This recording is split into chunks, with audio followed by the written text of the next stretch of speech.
Bay City is on higher ground than other parts of Matagorda County, which is why as of 8 a.m. tomorrow, people that are closer to the water than Sargent, Texas will have to evacuate and go to higher ground. Now, evacuations have already been in order today, at least trying to get people out of the storm's way ahead of its arrival.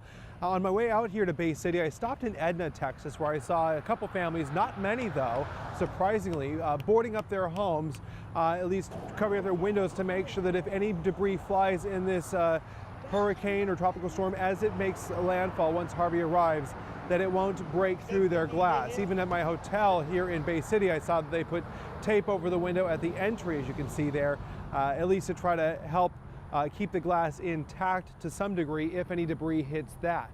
Forecasters expect the storm surge to be at least 11 feet, perhaps even higher, once Harvey does make landfall in this area. We'll be here to make sure that we keep tracking the storm its entirety here in Matagorda County, including here in Bay City. I'm Jeff Stensland. Now back to you. And those evacuations are underway right now with a deadline of 8 o'clock for families in the lower lying areas here in Matagorda County, Texas.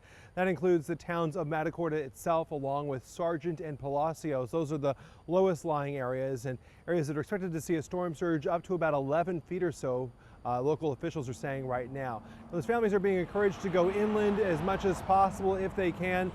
They tried to do as much as they could to get people out of the storm's path on Thursday. Some heeded that warning, but not everyone just yet. Now, anyone under the age of 18 is required to leave the area. However, it is technically a voluntary evacuation if you are over the age of 18, but it is strongly advised against. Now, this morning at 10 o'clock, the Matagorda County Sheriff and other officials here, the emergency managers, will actually decide whether or not to evacuate Bay City itself, depending on the storm's path.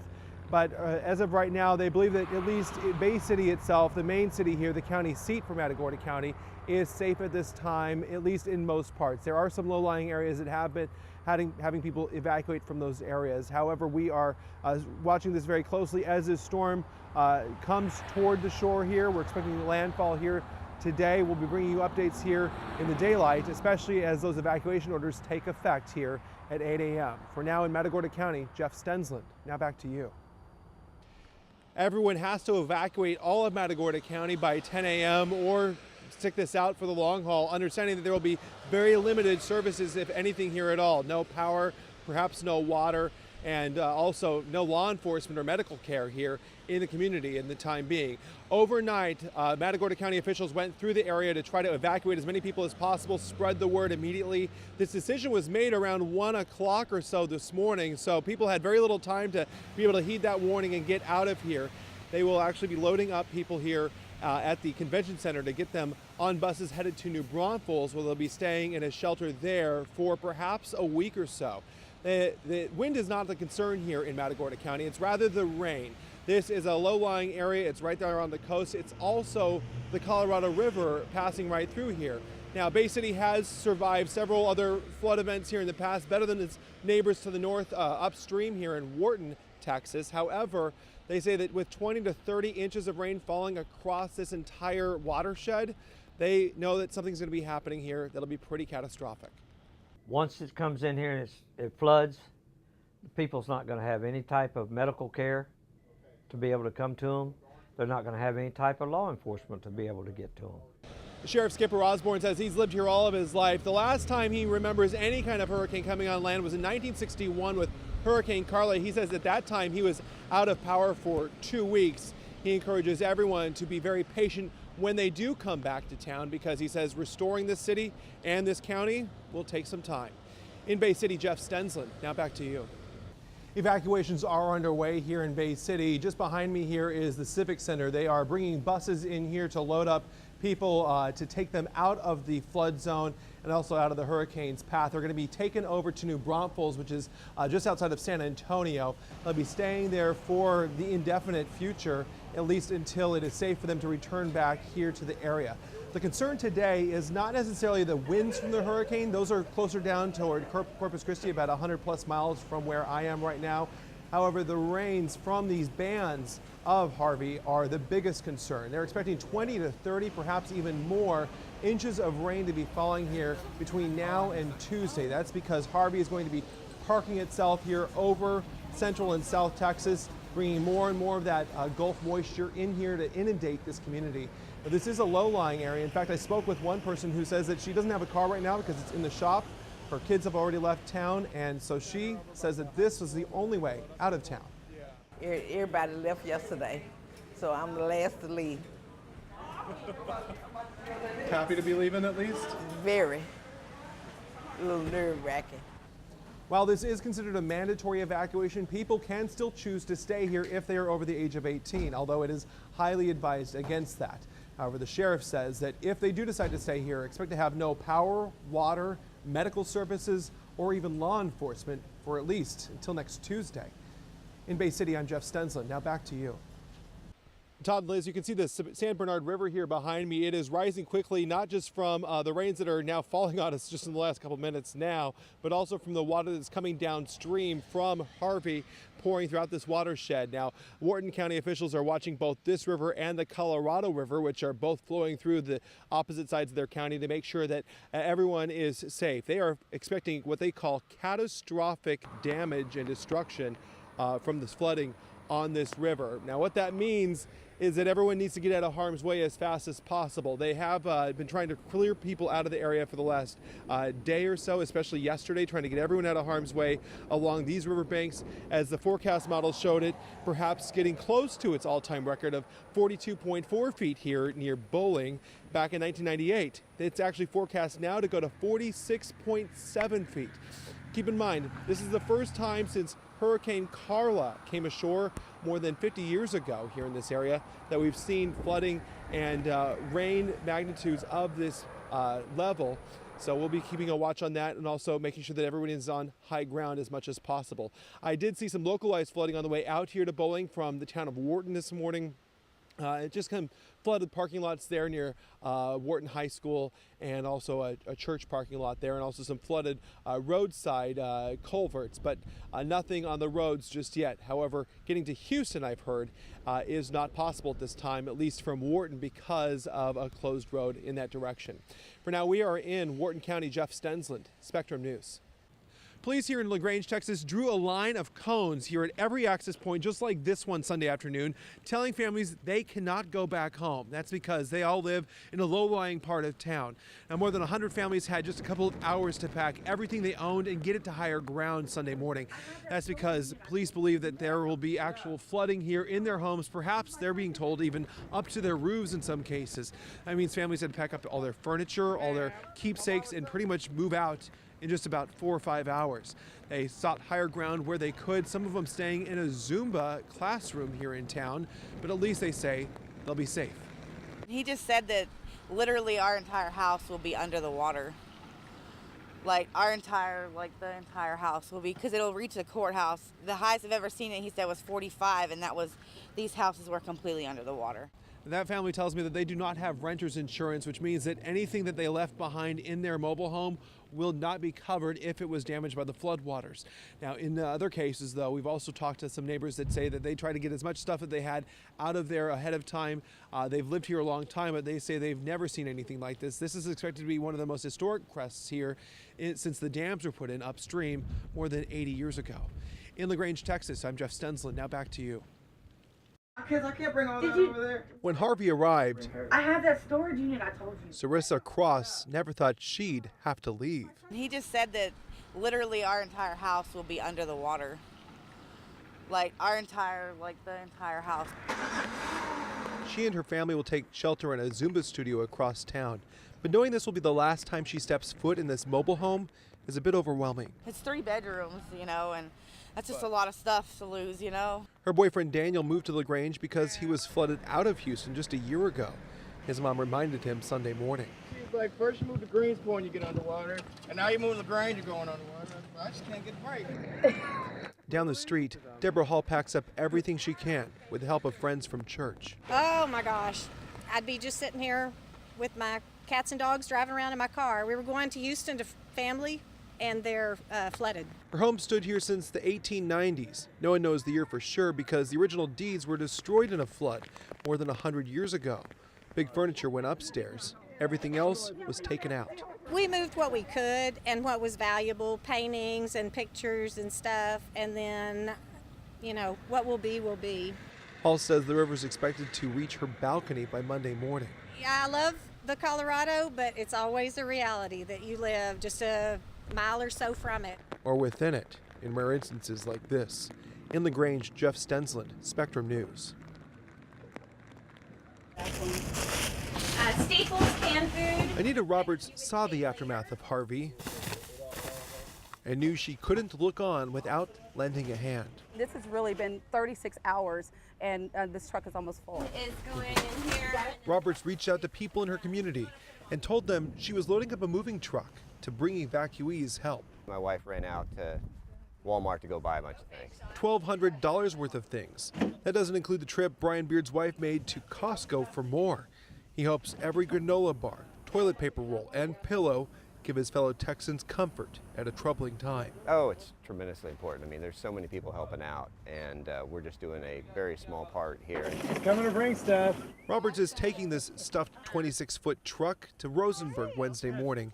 That's where evacuees are staying in a shelter as floodwaters threaten their homes. They're more than double capacity, and the Red Cross said they're not bringing cots for them. So they will, and anything else a family might need. As you see, a lot of people just come up and they've been willing and able, and they would love to help, and that's what picking up your community is being able to take your people around you and go out and help yourself. Go to Giddings first. Sending a message from 100 miles west that Texans support Texans, Thank you. especially when they're in the most need. No. People aren't the only ones seeking shelter in our region. Animal shelters from San Antonio to Georgetown are making room for as many pets as possible. We are getting more and more animals every hour. We're expecting within the next 24 to 48 hours to have 1,000 more animals in our care. Lindsay Picard says that's on top of the 600 that have already arrived and the hundreds that were at Austin Pets Alive before Harvey hit. Volunteers and staff worked quickly to transform this former furniture store into an emergency animal shelter. And Picard says donations are coming in from around the world. We have received an amazing amount of donations, both in kind, from crates to bedding to food bowls to litter to everything we kind of need to help care for these animals. This electronics recycling company is making room too. They were just about to open a new facility in Houston, but knew others need it now. We were able to open up that facility to first responders and or anybody else who needs help or dry space in the Houston area. Ed Garcia says he plans to let the Red Cross use it as a supplies hub, but Houstonians can store their boats, boxes, or whatever they need to save. They're also creating space at their Austin plant. We can make room for truckloads. We can offload and load back into if the need is there. Texans rescuing Texans and getting ready for the real work ahead. In North Austin, Jeff Stensland, Spectrum News. The line of cars never seems to end. One after the other. Do you want me to go ahead and take that over? Central Texans unload what they could to give to others. Yeah, that goes. Susan Stiegel brought an abundance of baby gear, hoping to help a mother in need. They're carrying their toddlers through the water, and some people have been without food for 5 days. This is the biggest support operation the Austin Disaster Relief Network has undertaken in its 8-year history. We don't do it at this level every day, but we have a rhythm down. For about $20, you yourself can welcome a family to your community too. All you need to do is just get a tub like this. Inside it, you can put a pillow, toiletries, a first aid kit, maybe a water bottle and some Kleenex. I could not imagine having lost everything that I own, having absolutely nothing, just carrying my child with me and having no place to go. That's how Otis Ellis and his 14 relatives feel right now. It's been real scary, yeah. They left Bay City Monday for Austin when the Colorado River was forecast to overtop its banks by almost 10 feet. He still doesn't know how his house is doing. But he knows Central Texans have his back. Getting some clothing has been a blessing, because I was one of them last minute people, and I just grabbed about 2 or 3 pairs of shorts, and I don't know if mother stuff's safe or not, at the house. So, man, it's like coming to a place like this has been a blessing. A blessing made possible by thousands of strangers who want to make this week a little easier for families like the Ellises. Okay, God bless you. Piles like this are showing up all over Houston right now as parts of the community are drying out from Harvey. You can see this pile here. Pretty much everything inside the homes on the street are being taken out to the curb to be thrown away in these buckets. And they're also getting crews in here to actually help move this through. Now, Mayor Sylvester Turner walked this neighborhood this afternoon, meeting with a couple of the families here on this street. They believe that at least a third of them here in this area are elderly, so they're trying to get them extra help right now with crews coming in from volunteer efforts and just other organizations coming in there to help them get all the wet sheetrock out, all of the mattresses, any of the clothing or any kind of other furniture, and especially the carpet and the carpet pads out of these homes before they start to create mold. And Mayor Turner says that he also has help coming in from San Antonio right now, which arrived a couple days ago, plus help coming from Austin, which will be able to help these crews be able to create 250 plus different crews going around the city so that way they can tackle this street by street. We want to get to the point where we're expanding capacity so that when you're driving through the city of Houston, you will see us out there picking up this debris. Parts of the city are still underwater, especially there along the Buffalo Bayou. That area is still under a curfew right now that takes effect at midnight and lasts until 5 a.m. It's also under a mandatory evacuation. They had to get several families out of there, hundreds of families over the weekend because of persistent flooding there because of the releases from a dam up the bayou. In Houston, Jeff Stensland, now back to you. Things have gone smooth. It has not been chaotic.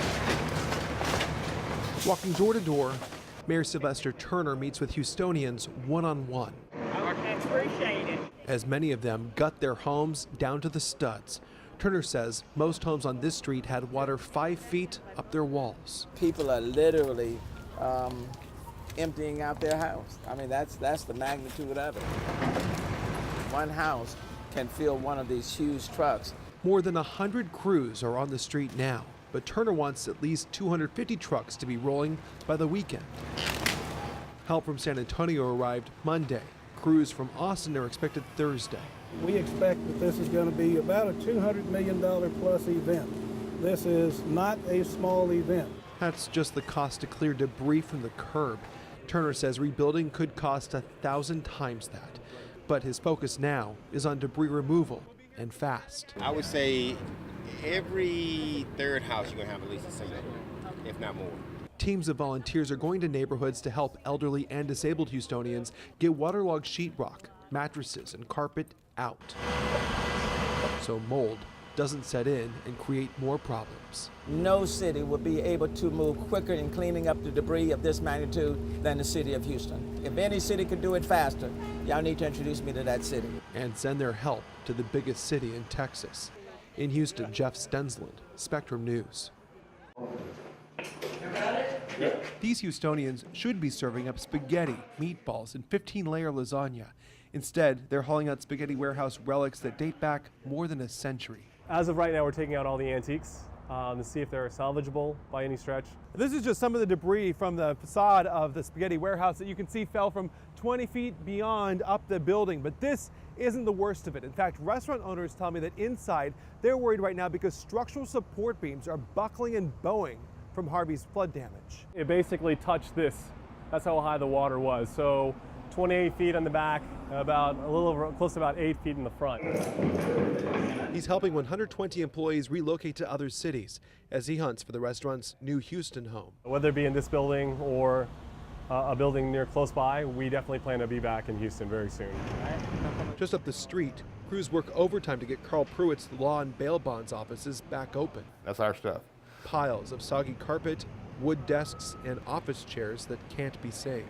Anything that wasn't metal or glass had to go. Pruitt moved to a second-floor office for now, drying out everything he can. There were some files that was above the 3-foot level, was able to salvage, but then there's some that are just like waterlogged, and I'm trying to dry out to salvage them as much as I can. Pruitt says he's not going anywhere. Houston is his home, and he says this is where his office belongs. It's encouraging because no one's going to give up, and we're going to still try to do whatever we can to survive. In Houston, Jeff Stensland, Spectrum News. Hey, how's everything going over here? Patrick Shepard's adjusting to change. He learned Monday the restaurant where he worked may never reopen, but he's not alone. See, that's what happened to me too. I worked at Spaghetti Warehouse and I got flooded out, so I had to come here. Shepard watched as Harvey destroyed his former job, I seen the sheetrock floating, our to-go boxes were flying everywhere. It was crazy. And worried finding a new job would take weeks. I cried for a couple of days, but then I was like, well, what is crying gonna get me? Nowhere. I have to get out and push for the next day and look forward and just look for another job. So he hit the street. I was gonna go to every business that was open to look for a job, and if I got shut down, I was gonna move on to the next one. And about fourth one down, I hit them and they hired me. Shepard counts himself lucky, I got blessed, that's for sure. knowing thousands of fellow Houstonians are searching for work because their businesses can't reopen. That's sad. He's working every shift he can to make up for the bills that have backed up the past 2 weeks, and glad to find a new opportunity without having to leave town. My brother, my family's here. I can't leave them. Now he's focused on doing his part to move his hometown forward. This is the lifeline of Houston. We're downtown. I mean, this is where all the action happens, basically. So to get it back and booming would be great. One meal at a time. In Houston, Jeff Stensland, Spectrum News. This is what more than 200 Houston schools look like right now. They have dumpsters outside where they're loading up materials, and check out over here. There's just a pile of other items here that they are trying to get back in here. These schools, all of them, had some sort of water damage. This one had several feet of water inside of it. This right here is just some of the supplies that are going in there to try to get the water out, get the area sanitized, and then soon hopefully get this open for class on Monday. Now we took a tour of this middle school here to see kind of what the damage is in here. It is pretty extensive, but the crews have been able to work around the clock here for the last couple of days to try to get these schools back open. The superintendent says that he expects this to be about a $700 million cleanup process. And he says that his goal right now is to try to get these schools open as fast as possible. Now, Monday is the goal for trying to get all these campuses open, but he says about 24 or so may have to be combined with other campuses for the time being, perhaps sharing that campus if they can make room for them, but also perhaps possibly staggering schedules. That'll all have to be decided here after these schools are back open, or at least able to be functioning once again. That goal is September 11th, a big deadline right now. In Houston, I'm Jeff Stensland. Back to you guys. Just like many Houston families, Houston ISD is drying out almost 2 weeks after Harvey hit. We canceled the first week, and then it became pretty clear that, given the level of damage, we had to, even take a bigger approach. Superintendent Richard Carranza says every campus was impacted by flooding. That's almost 300 schools. 20 of them could be damaged beyond repair. The carpet has all been ripped out.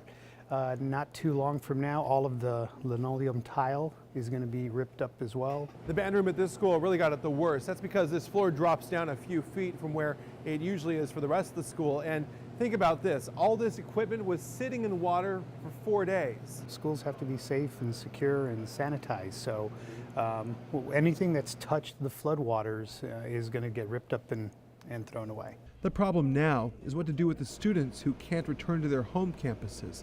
Elementaries and middle schools will squeeze onto other campuses, but Liberty High School may have to find a second option. You can't readily co-locate 3,000 students on the campus of another high school or another school. Carranza says district leaders will consider holding 2 high schools on one campus, but have one meet in the morning and the other in the afternoon.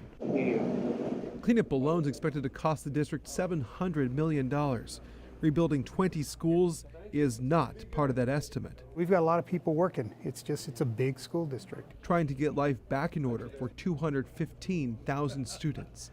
In Houston, Jeff Stensland, Spectrum News.